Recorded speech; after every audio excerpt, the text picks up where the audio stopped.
Pope Francis at Holy Mass for the Feast of St. Anne and St. Joachim with over 50,000 people in Commonwealth Stadium in Edmonton, Alberta, Canada. Pope Francis said, "Today we celebrate the feast of the grandparents of Jesus. The Lord has gathered all of us together precisely on this occasion, so dear to you and to me. It was in the home of Joachim and Anne that the child Jesus came to know his older relatives and experience the closeness, tender love and wisdom of his grandparents. Let us think about our own grandparents, and reflect on two important things. First, we are children of a history that needs to be preserved. We are not isolated individuals, islands. No one comes into this world detached from others. Our roots, the love that awaited us and welcomed us into the world, the families in which we grew up, are part of a unique history that preceded us and gave us life. We did not choose that history, we received it as a gift, one that we are called to cherish, for, as the Book of Sirach reminds us, we are descendants of those who went before us, we are their inheritance. An inheritance that, quite apart from any claim to prestige or authority, intelligence or creativity in song or poetry, is centered on righteousness, on fidelity to God and His will. This is what they passed on to us.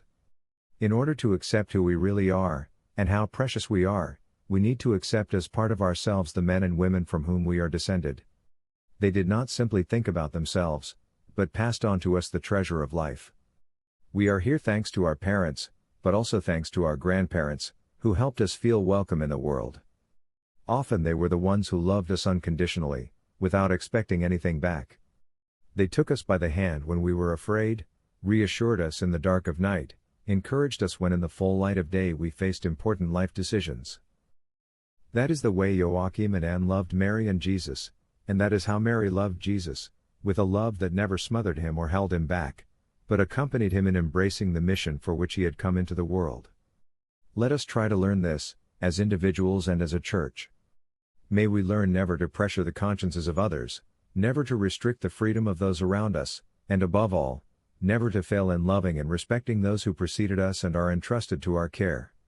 For they are a precious treasure that preserves a history greater than themselves. So, dear brothers and sisters, let us ask ourselves, are we children and grandchildren capable of safeguarding this treasure that we have inherited? Have we kept their Bible, their rosary beads?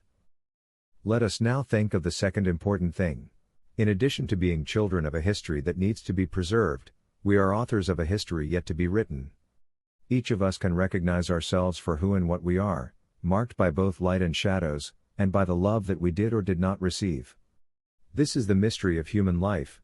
We are all someone's children, begotten and shaped by another, but as we become adults, we too are called to give life, to be a father, mother or grandparent to someone else. Our grandparents and our elders wanted to see a more just, fraternal and solidary world, and they fought to give us a future. Now, it is up to us not to let them down. It is up to us to take on the tradition received, because that tradition is the living faith of our dead. Often we measure our lives on the basis of our income, our type of career, our degree of success and how others perceive us. Yet these are not life-giving criteria. The real question is, am I giving life? Am I ushering into history a new and renewed love that was not there before? Am I proclaiming the gospel in my neighborhood? Brothers and sisters, it is easy to criticize, but the Lord does not want us to be mere critics of the system, or to be closed and backwards looking, as says the author to the letter to the Hebrews. Rather, He wants us to be artisans of a new history, weavers of hope, builders of the future, peacemakers. May Joachim and Anne intercede for us. May they help us to cherish the history that gave us life, and, for our part, to build a life-giving history.